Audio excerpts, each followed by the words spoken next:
Today we will see about construction of a DC generator.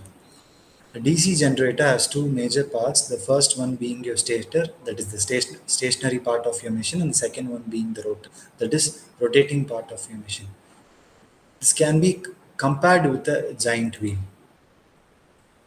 This basement is your stationary part of this giant wheel, along with this shaft that holds your giant wheel in position. And this cylindrical disc of your giant wheel is a rotating part. So similarly, in a DC generator, the outer portion of your DC machine, that is your yoke, your field winding, your poles, are your stationary part of your machine, and the middle portion or the central portion or the inner portion of your machine, that is your armature core and commutator, is a rotating part of your machine. The parts of a DC machine, DC generator are yoke, pole and pole shoes, field winding, armature core, armature winding, commutators, and brushes. Yoke acts as an outer cover of a machine and it is made up of cast iron or steel. This yoke provides mechanical strength to your machine. It prevents your machine from getting damaged. This yoke carries the magnetic field produced by the field windings. You can compare your yoke with any box that is provided for the product that you order on Amazon or Flipkart.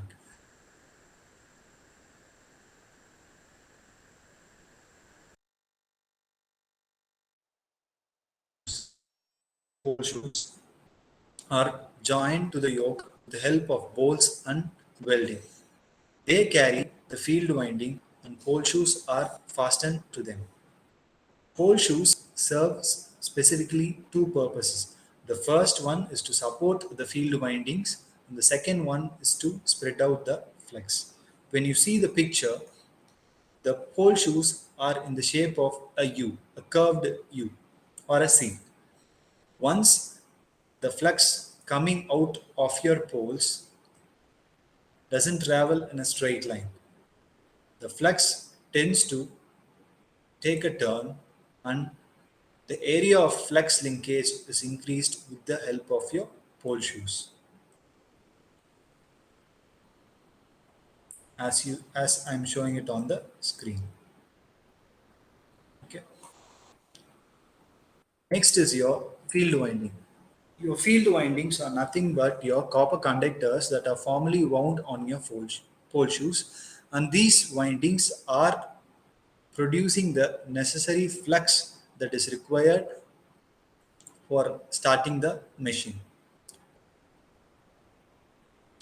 And they are connected in series also, and they are wound in such a way that when they are energized, they form alternate north and south poles when they are adjacent to each other.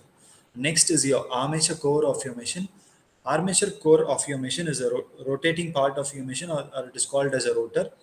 And armature core is cylindrical in shape, and you can compare this with this bread packet that I'm showing you on the screen. Imagine this bread packet to be in a cylindrical manner, and the armature core is divided into multiple thin sheets called as laminations, like these bread slices in this packet of bread loaf. These thin sheet of laminations are used to reduce the eddy current and hysteresis losses.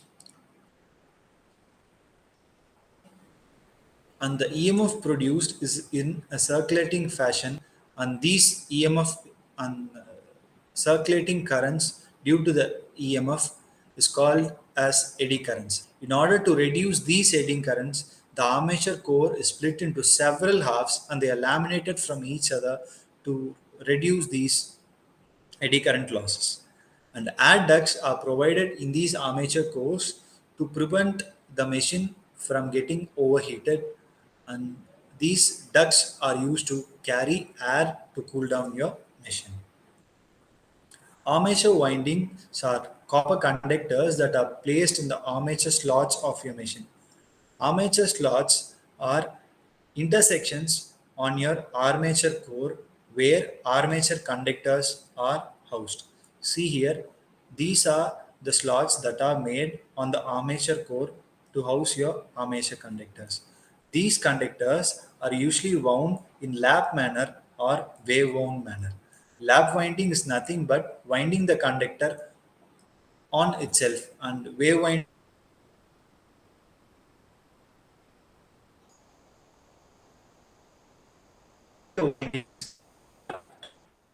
mostly preferred, and winding means there will be two layers of conductors in your armature. Commutator and brushes. Commutator is a mechanical rectifier of the machine. The purpose of commutator is to convert from AC into DC. Commutator also similarly split into several halves as mentioned in the armature code. It is split into several halves, and each half of your commutator is connected to the armature. When the current flows to the armature winding, currents are carried out to the commutator to your load via carbon brushes. And these carbon brushes are placed in contact with your commutative segments, and the function of carbon brushes is to take out the current from your commutative segments. Thank you.